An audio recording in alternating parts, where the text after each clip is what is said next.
Hey folks, before we get started with today's episode, I wanted to give some information to y'all, all of you out there in listener land. My other podcast, which is called Steven or Else, I got a brand new episode that just landed yesterday. It's the first new episode that I have put out for that podcast since December.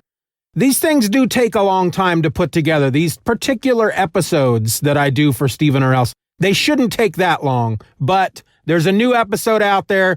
There's another one coming within a week or two right after that, and I urge you all to go check it out. StevenOrElse.com. You can find it anywhere else you get podcasts. You can even listen to audio versions, audio-only versions on YouTube. That's all I got for you. Let's start the episode. Weather today in the greater Cincinnati area. I love you so badly, I could... They're solid plastic, so don't settle for imitation. But the senator, while insisting he was not intoxicated, could not explain his nudity. Baby, if you've ever wondered whatever became of me. I apologise for that. I think you'll find this a bit more interesting. The following podcast is going to contain spoilers, along with me, just a regular guy, talking about all the things I love, such as comics, movies, television, music, and books. So yeah, proceed at your own risk.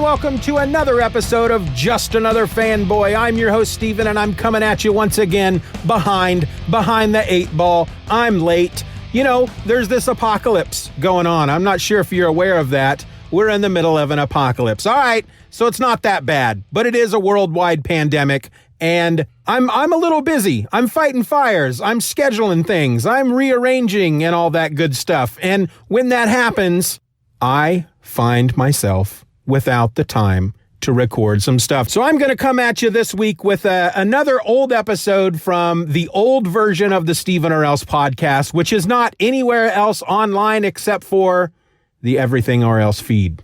This is episode 30 from March 18th, 2019, and it's the episode in which I cover Kraven's last hunt. Enjoy.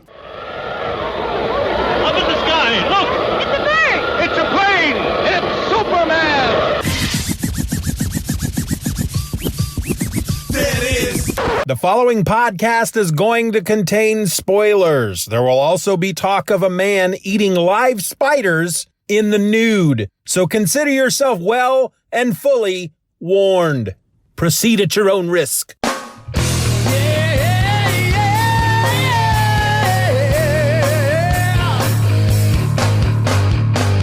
Hello and welcome to another episode of the Steven or Else podcast, the only show that's tired of trying to come up with something unique to say each and every week here in the intro. I'm your host, Steven, and it's freaking windy outside. I don't know if that's going to come across at all in this recording, but the wind is a-blowing. You know, they say March, it comes in like a lion and out like a lamb. Is that right? Am I remembering that from grade school?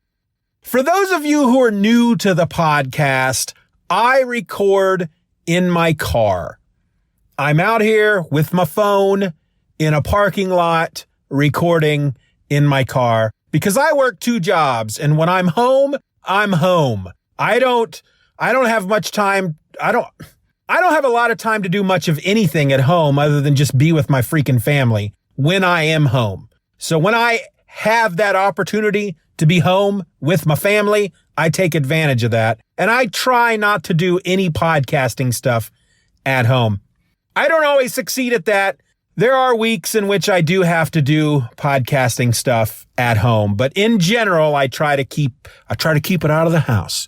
Okay, so Kraven's Last Hunt was a 6-part saga. I'm calling it a saga because at the end of each issue, it said the saga continues in, and then it would tell you what issue to go to next. It ran from October to November in 1987, and it ran through the 3 Spider-Man titles that were being produced at the time. So the first part was in Web of Spider-Man 31. It went into Amazing Spider-Man 293. And from there, Peter Parker, the Spectacular Spider-Man, number 131. And then Web of Spider-Man 32, Amazing Spider-Man 294, and Peter Parker, the Spectacular Spider-Man, number 132. It was written by J.M. DeMatteis, pencils by the great Mike Zeck. I tell you what, I have been Mike Zecking it up in this place. You know what I'm saying? I'm right now, over at the other podcast I'm doing, Event or Else, I'm going through the 12 issues of Secret Wars. Currently, issues 1 through 3, those episodes are out,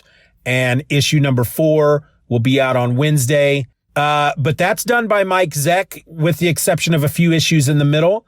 I got Kraven's Last Hunt here, Mike Zeck. I read 4 old Captain America books from 83 or 84, Mike Zeck. And I have that Punisher 4-issue mini that Mike Zeck did ready to read. So between Mike Zeck, if I'm not reading Mike Zeck, I'm reading some John Byrne. It's like I've been really into the really old stuff lately. Anyway, it was inked by Bob. I'm always unsure how to pronounce this dude's name. I always want to say McLeod, but it's McLeod, so McLeod. I don't know. Letters by Rich Parker, colors by Janet Jackson, Miss Jackson if you're nasty, Bob Sharen, and Mike Zeck. All right, so as the story opens up, we open up with Kraven crouching in the shadows, and that man is naked. He is buck naked, and he starts training. He's training for battle, but the way he's training, it's like he's in his trophy room. So he's got like this stuffed gorilla and a stuffed cheetah or something, and he's fighting them. He's fighting stuffed taxidermied animals. I don't know. I suppose that helps you keep your edge. And of course, he's doing it completely naked. Yes, I'm saying naked and not naked. That's Nekkid, naked. I'm from Kansas. That's what we say. I actually say naked. I just think naked's funny. So eventually he stops training and he goes and pours himself a drink. In the meantime, there's a dude outside, one of his assistants. He's outside in the pouring rain and he's digging a grave. I wonder who that's for. Kraven he's being very, he's thinking deep thoughts about Russia because he's from Russia and he's thinking of his parents and how they were his ancestors were bullied out of Russia by Lenin and all those guys. And, he's pouring himself a drink and he's having his drink and he goes into the main hall of his mansion and there's what looks like it's like he's getting ready for a funeral. There's a coffin at the end of the hall. He goes to the coffin and he pulls out from within the coffin a Spider-Man costume. Now this is the black and white Spider-Man costume. So this is actually he's gotten rid of the symbiote. I don't know if Venom has made an appearance yet. I don't believe he has. I don't think Venom has made an appearance. Actually, he hasn't because I think Venom appears in issue 300 of Amazing Spider-Man. Anyway, so he pulls out the Spider-Man costume and he starts to cry because he's a sensitive fat guy. Meanwhile, at another part of the city, there's a group of criminals, like street-level thugs. And they're holding a funeral at this crappy little bar for a guy named Joe Face. And he's a snitch. I don't know if these guys know it. I don't think they make a point to let us know if the guys who are having the funeral for him know that he's a snitch. But he would snitch to Spider-Man, apparently, quite often. And so Spider-Man comes to pay his respects. However, of course, you got a bunch of criminals gathered together. Spider-Man drops down in the middle of them, and they all start freaking out. And, some of them try to run, some of them try to kill him. And in the end, he takes care of him. He webs up the door, tells them all he's not looking for trouble. He just came to say goodbye. One of the crooks, he tries to shoot him, and Spider-Man's like, "Hey, buddy, put the gun away. We're just here to pay our respects to Joe Face." What kind of name is that, Joe Face? I'm assuming that's not his birth name, Joe Face. Spider-Man then pulls a wad of money out of his costume and drops it in the donation plate and tells them that, buy a good coffin and bury him well. And then he heads home. This part I did find a little confusing because the whole part about Spider-Man, I read this in one of the Epic collections, and it was just a few issues previously. He had just gotten married. He has been he's been complaining the whole time about how he doesn't have any money. But the first chance he gets, he drops a big wad of cash on a guy whose last name is Face. So he goes home. He, of course, starts thinking about death because you can't go to a funeral without thinking about death. And as he's laying in bed, contemplating his life, a spider descends from the ceiling. He reaches out to squish it against the wall and decides to leave it there. All right, so we go back to Kraven. He is still naked.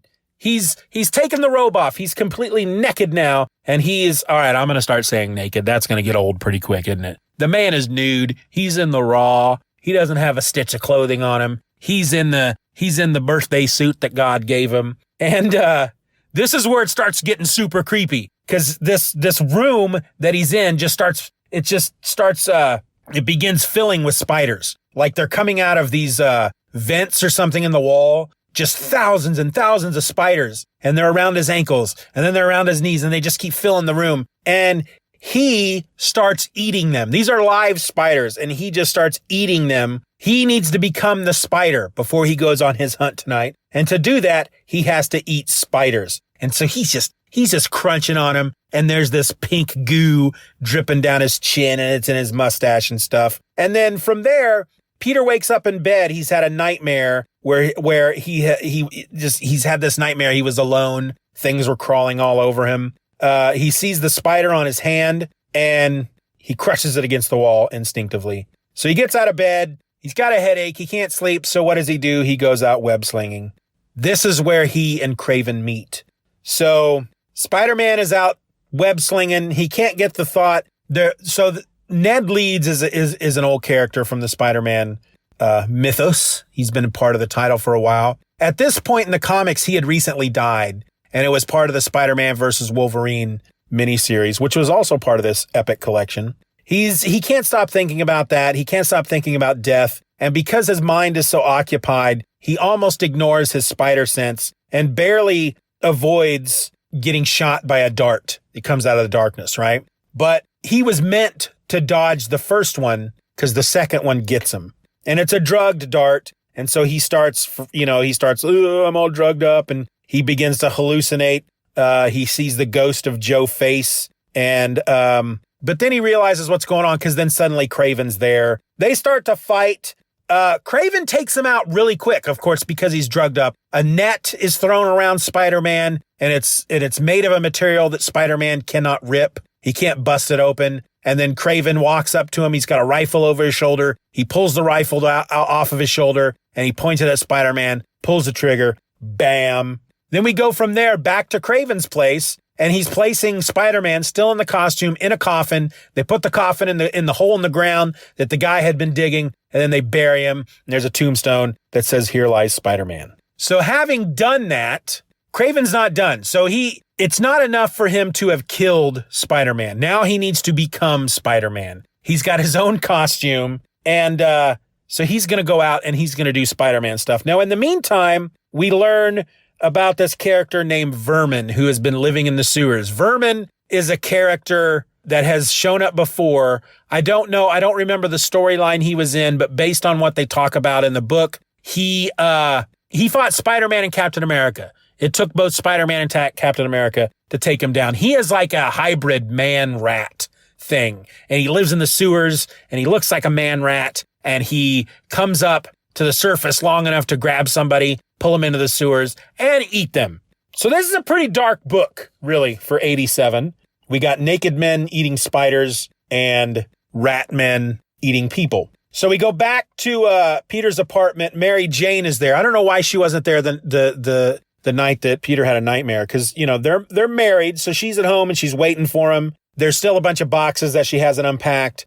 She's worried about her husband because I don't know how long this has been at this point, but she's afraid that he's dead. I don't know why she just immediately leaps to that. But of course, he is Spider-Man. And if she hasn't heard from him in a while, that I guess would be my logical conclusion as well. So she's on the floor with these boxes. She's thinking about Peter. She's wondering where he is. And a rat comes scurrying across the apartment floor. And Mary Jane does what any typical woman would do when faced with a rat in her apartment. No, she does not climb up onto a chair and scream like a girl. She beats the rat to death with her boot. Mary Jane kicks butt. She beats the rat to death with her boot. And then of course, she's kind of grossed out by the smashed up corpse of this rat in her apartment. All right, so we go back to Kraven.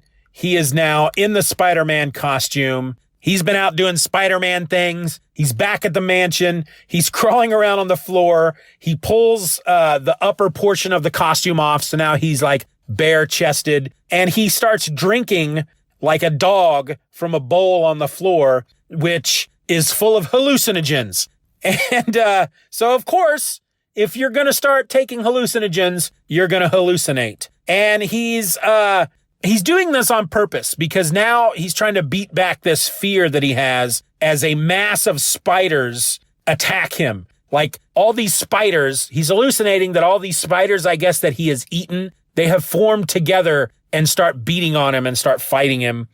And then we go back to the sewers. Vermin is down there and he's finished eating a woman that he has pulled down in the sewers. That's a nice thing to come upon. And he comes across a page from a newspaper down in the sewer, and he sees on the front cut page that it's a photo of Spider-Man, and it scares him. Vermin is scared of Spider-Man because he remembers the last time he encountered Spider-Man with Captain America and how they beat him up. And so he's kind of conflicted at this point because he's afraid of Spider-Man, but he doesn't want to be afraid of anyone. So he tries to prove that he is not afraid, and he goes up to the surface and he opens up a manhole cover, and he's about to pop up out of the manhole cover, and he hears footsteps coming, and it freaks him out because he thinks it's Spider-Man, and he dives back into the sewer. It's not Spider-Man, however. It's Mary Jane. She's out walking around in the rain. She's trying to find her husband. She hasn't seen him in a while. There are two dudes out there on the streets, and, they're like, hey, baby. And she basically tells them to get stuffed, right? They're like, hey, I think one of them makes mention of her tight pants. Those are some tight pants. I don't think I've ever seen pants that tight before in a girl. Oh, my gosh. Can you look at that, Ralph? Look at them tight pants. And she says, basically, to get stuffed.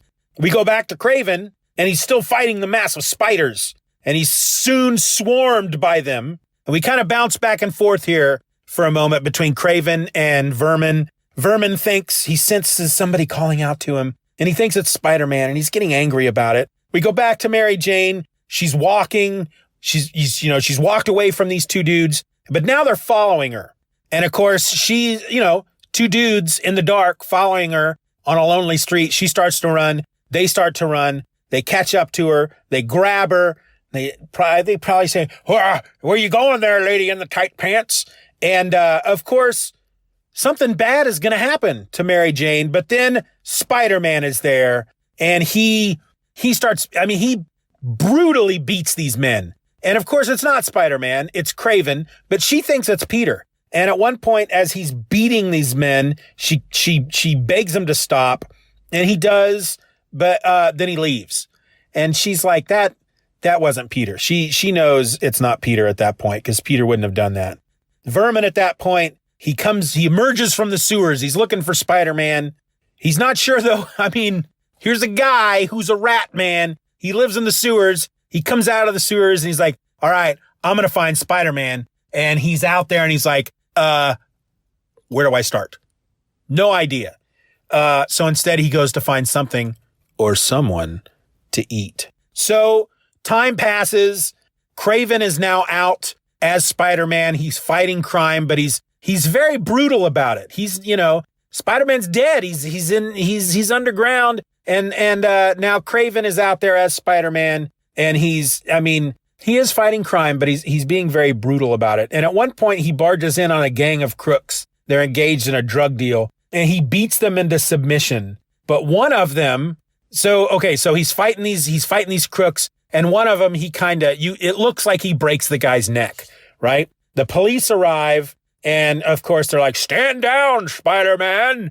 And Spider-Man's like, screw you, pigs. He doesn't say that. And so he takes off, and one of the officers is, man, Spider-Man's been on a rampage all week. And the other cop's like, well, hey, man, that's all right. He's just doing what we can't do. He's taking care of criminals. He's fighting the good fight. But one of the cops is like, this drug dealer is dead. Spider-Man has killed. So Spider-Man's name now is, of course, sullied. Kraven, however, he's kind of going through an identity crisis. He's starting to think of himself now as the Spider. But at one point, he's like, no, I'm not the Spider. I am superior to Spider-Man because I have defeated the wall crawler. Elsewhere in the city, a woman tries to hail a cab. It passes her by, and she's like, come on, it's raining. But she just decides to walk. She's thinking to herself as she's walking that it's probably not going to be a good idea to do this, but where she's going is only 10 blocks away. And it's at this time that Vermin reaches out from an alley, snatches her, pulls her in, kills her. He starts eating her. After he's eaten some of her, he leaves. He's going to go find Captain America and Spider-Man, but he comes across a squad car, and he leaps on the hood, smashes through the windshield, grabs one of the police officers in the squad car, pulls the police officer out, throws the officer into the street, and then this police officer he's just suddenly swarmed by an army of rats. Vermin can control rats, so this army of rats just comes up out of the sewers and starts just eating and chewing on this guy, just biting all over him. But the officer's partner shoots Vermin, wings him. Vermin goes to attack her, but then for some reason she reminds him of his mother. So he's on top of her. He licks her face, orders his rats back into the sewer, and then runs away. That Vermin is a creepy dude. I mean, obviously he's a rat man. Rats are not the loveliest of creatures. So we go from there to the home of Joe Robertson. He runs the Daily Bugle. It's still owned by J. Jonah Jameson, but Robbie Robertson, that's what they call him. He runs the thing. It's nighttime. There's a knock at the door. He opens it, and there's Mary Jane. Mary Jane is, it's been over a week now, and Peter has not come home. She feels like for as long as Peter has been working at the paper, and for as much respect as Peter has for Robbie, she kind of feels like Peter may have told Robbie that he's Spider-Man. She doesn't know this for a fact, but she feels that Robbie knows. And if Peter hasn't told him, that he's figured it out on his own. And so she's gone there because she doesn't know who to talk to. They don't really talk about this. I'm assuming she hasn't gone to the police because she feels like it would then come out that Peter Parker is Spider-Man. I don't know. So that's why she goes to Robbie, and Robbie can tell that there's something wrong. But as she's there, once she's face to face with the man, she starts to have second thoughts. What if Robbie doesn't know? And what if I out Peter and we find out Peter's okay? Heck, just not that long ago, he was, walked into that structure in Central Park and went to fight the Secret Wars. And he was okay when he came back. Maybe this is another one of those situations. She doesn't actually think any of that. I'm postulating at this point, but that's kind of what's going through her mind. Maybe Peter is okay, and I shouldn't say anything to Robbie just in case, because he might not know. And so then she leaves. She apologizes. She's like, you know what? Never mind. I got to go. And, he tries to, you can see I really liked this moment because you could see that, he could tell that she was struggling with something and he really wanted to help her, but she wouldn't. She shut down and she walked away. Okay, so we go back to the Kravenov estate. That's, of course, where Kraven lives because he is a Kravenov. And he is tormenting a rat in a cage with a knife because he is just a wonderful guy. And he kind of realizes that before he can really prove to himself that he is superior to Spider-Man, he needs one final test. And he senses that out there somewhere in the city, there is a creature to hunt. And that's when we go back to Vermin. He is looking up. He's down in the sewers. He's looking up to the surface in fear. And he feels that there's something dangerous that is now stalking him. And that, of course, is going to be Kraven. So later, dressed as Spider-Man, Kraven tracks down Vermin. He's down there. Vermin's just down there. He's taking a nap. He's just he's chilling in the sewers. He's just taking a rest.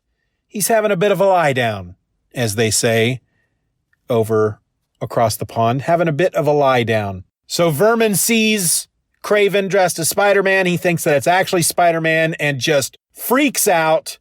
Kraven begins to mock him over Vermin's last defeat by Spider-Man. And Vermin points out that Spider-Man had to have Captain America to help him, and realizes, wait a minute, Spider-Man had to have Captain America there to help him, and now Spider-Man doesn't have Captain America there, and so he attacks. And so they're fighting, and eventually Kraven, of course, subdues him. And this whole time, since the beginning of the story, since Spider-Man was shot and buried, every now and then at the bottom of certain pages, we would go back to the grave where Spider-Man is. And you would see a rat crawling across the grave. You'd see a spider on the grave. And at this point, we go back to the grave and Spider-Man's hand just bursts right out of the dirt. And Spider-Man then pulls himself out of the dirt. He was not dead. He's been down there for 2 weeks, but he's not dead. And of course, his first thought is for his wife, Mary Jane. And then we go to these series of panels where Peter, he's in like this white void. He's tucked into a fetal position. Basically, it's him kind of in his drugged out state. We've gone back and we're now visiting Peter while he was in this coffin underground. And it's these hallucinations that he's having in this drugged out state that allows him to embrace being the immortal spider and tunnel his way out of the grave. So when he pulls himself out of the grave, he realizes, of course, that what had happened and that Kraven hadn't actually shot him with a real bullet, must have shot him with some kind of dart that made him made him seem to be dead. So he's pulled himself out of the ground. There's a raging storm all around him. He heads towards Kraven's mansion. He searches the property. He can't find anybody. He goes into the library. He finds some newspapers, and he reads that on the front pages of some of these newspapers are about Spider-Man going berserk, about Vermin's murder spree, and reading the dates on the papers. That's when he realizes that he's been buried underground for 2 weeks, and he, of course, he gets freaking angry and realizes that Kraven left him, buried him alive, left him for dead for 2 weeks, and has been out there perverting his identity. He goes into Kraven's trophy room and just rips everything apart. 2 of Kraven's assistants come in and sees what's going on, and they're like, "Oh, I'm getting the frick out of here." But Spider-Man, stops him, wants to know where Kraven is. The 2 guys, they're so scared they can't even talk. So Spider-Man he leaves, he leaps out the window into the storm. We go back to Kraven. He's somewhere still in his Spider-Man costume. He's removed his mask, and he somehow senses that Spider-Man is free. And then with him is an electrified cage, and Vermin is in the cage, and he's freaking out. He keeps trying to get out of the cage. Every time he grabs the bars, the electricity hits him, and he's blasted back. We go back to Mary Jane and Peter's apartment. Mary Jane is up late. She's watching the news. She's freaking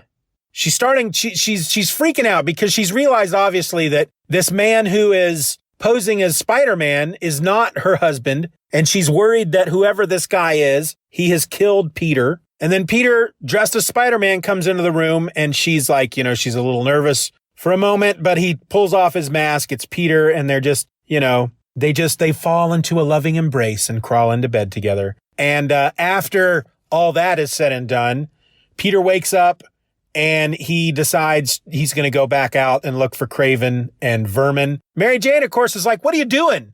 You've been buried alive for 2 weeks. You just crawled out of your own freaking grave, and now you're going back out there. You're not at 100%. You need to settle down. You need to recover."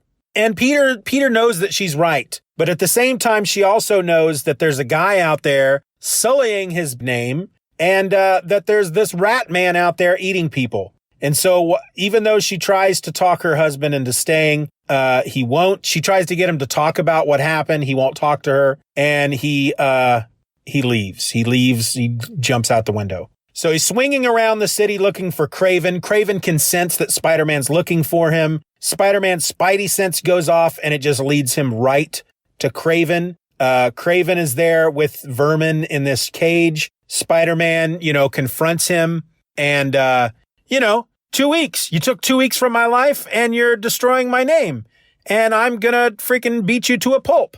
And Kraven is like, he's like, you know what, dude, chill. It doesn't matter anymore because I have defeated you.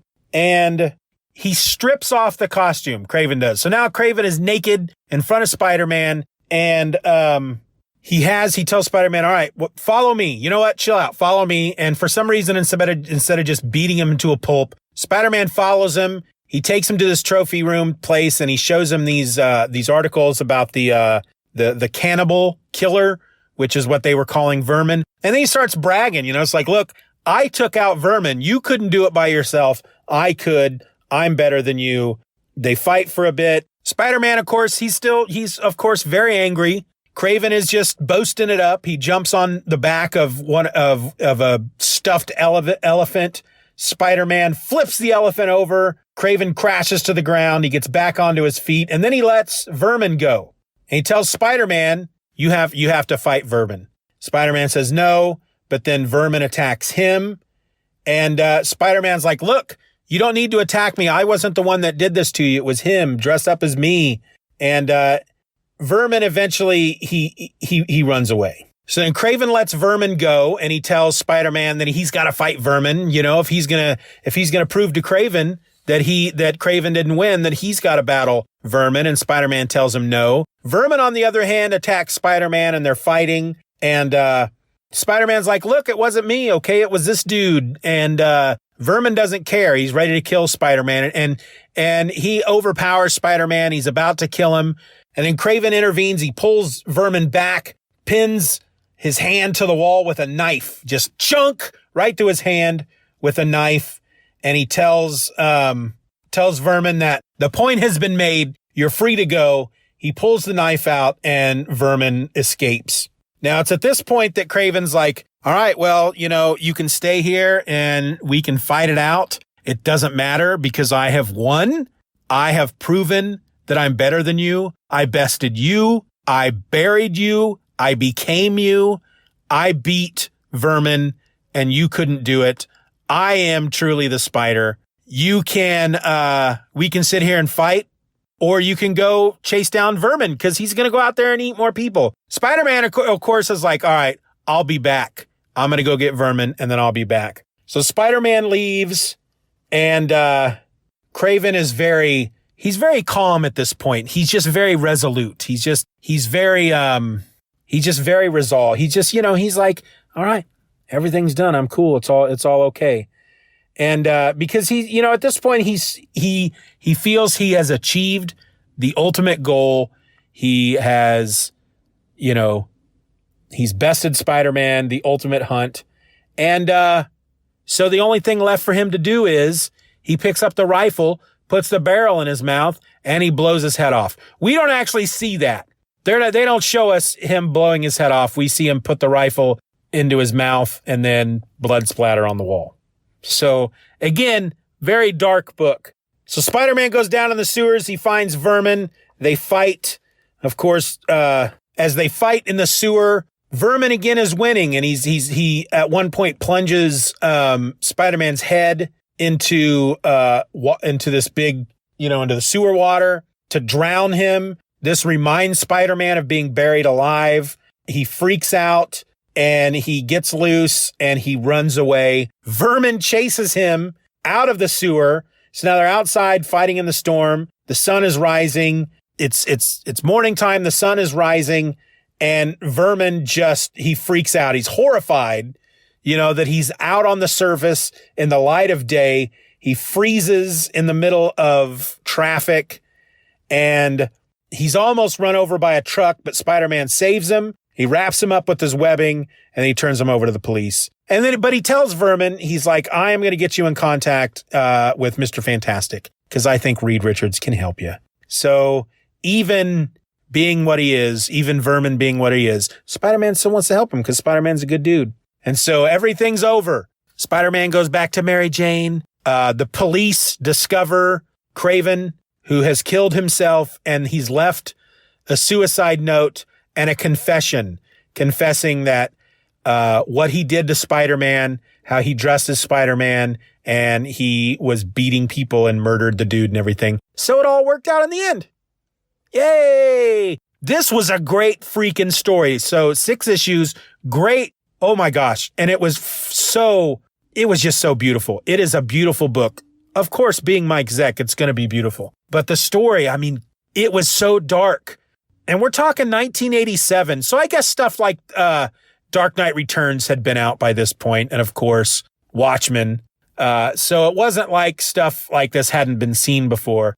Okay, so full disclosure, all the information here I'm going to give you, this giant knowledge drop I'm about to throw atop you, all comes from Wikipedia. So take it with a grain of salt or wherever, a loaf of bread, I don't care. All right, so sometime in the 80s, J.M. DeMatteis, he went to Marvel and he proposed a Wonder Man limited series. This would involve his half-brother, the Grim Reaper. And in the story, Wonder Man is buried alive and ultimately crawls out of the grave. Now, Tom DeFalco over at Marvel just turned it down, said, nope, hit the bricks, buddy. This isn't something we're looking for. And so a few years later, DeMatteis took his idea. He kind of reworked the scene of a hero crawling from a grave, and he turned it into a Batman story that would explore what would happen if the Joker actually killed Batman. And according to DeMatteis, it would effectively turn the Joker, quote unquote, sane. So when he pitched this story to DC, it was rejected because it was a little similar, they said, to another Batman story that they were developing called The Killing Joke. Not sure if you know about that one, but it was being developed at the time. So then he reworked the story again to use Hugo Strange instead of the Joker, but again, it was rejected. And so finally, he pitched the idea to Marvel once again, but this time with Spider-Man and a new villain in which he created specifically for this story. And at this point, Marvel said, let's do it. They gave him the big thumbs up. So there were a lot of elements added to the story as he began to write it. Stuff he didn't have in mind, I guess, in the beginning. For example, Marvel, they were planning on marrying Spider-Man and Mary Jane. And so DeMatteis added that to the story as kind of a focus on their marriage. The whole stuff with Mary Jane, all that stuff with Mary Jane going to Robbie, just all the torture that she had to go through because she didn't know where Spider-Man was. All that was added to the story because, he knew that they were going to marry him. He also substituted Kraven. He took the new villain that he created out and he put Kraven in instead. And according to Wikipedia, it was all because he had a chance to look at Kraven's entry in the official handbook of the Marvel Universe. Now, I don't know what was in that entry, but I guess he was just flipping through and he went, hey, this guy's a hunter. That kind of fits in. I'm going to use him. And so that's how we got Kraven's Last Hunt. Mike Zeck was then brought on as the penciler, which DeMatteis liked. He thought it was a good idea to use Mike Zeck because the two of them together had created the character of Vermin. Anyway, it was originally intended to run entirely in the Peter Parker, the Spectacular Spider-Man book, but the editor, Jim Salicrup, decided to publish it as a crossover because, it makes sense. His argument was if we do it in just one book and have it go on for 6 months, it's going to kind of confuse people when Peter Parker is alive in the other books that are coming out at the time. So that made sense. And then in 1994, DC went ahead and published DeMatteis's Batman Joker story that he originally, that almost kind of started this whole thing. And they did that version as a story called Going Sane, and that was in Batman Legends of the Dark Knight, issues number 65 through 68, which I did go out and look for on Comixology, and they do have them. I just didn't feel like buying them at this point because, low rent.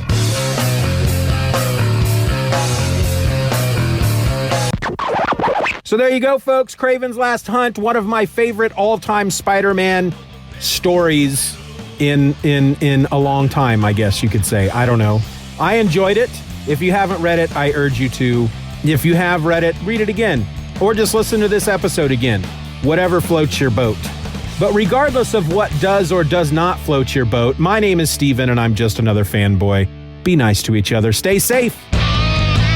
Just Another Fanboy is a presentation of the Steven or Else podcast. Questions and comments can be directed to feedback@stevenorelse.com. You can support the show for as little as $1 a month at patreon.com/StevenRor and get instant access to the My Other podcast, a weekly show about whatever crawls its way into my tiny little mind just moments before I tap record. You can find me on the World Wide Web at stevenorelse.com or find me on Twitter and Instagram by searching for @StevenOrElse. I also encourage you to subscribe to the show, leave us a 5-star review, and share this episode with a friend. Just Another Fanboy is a proud member of the Comics Podcast Network. You can find that over at comicspodcasts.com. All links will be in the show notes.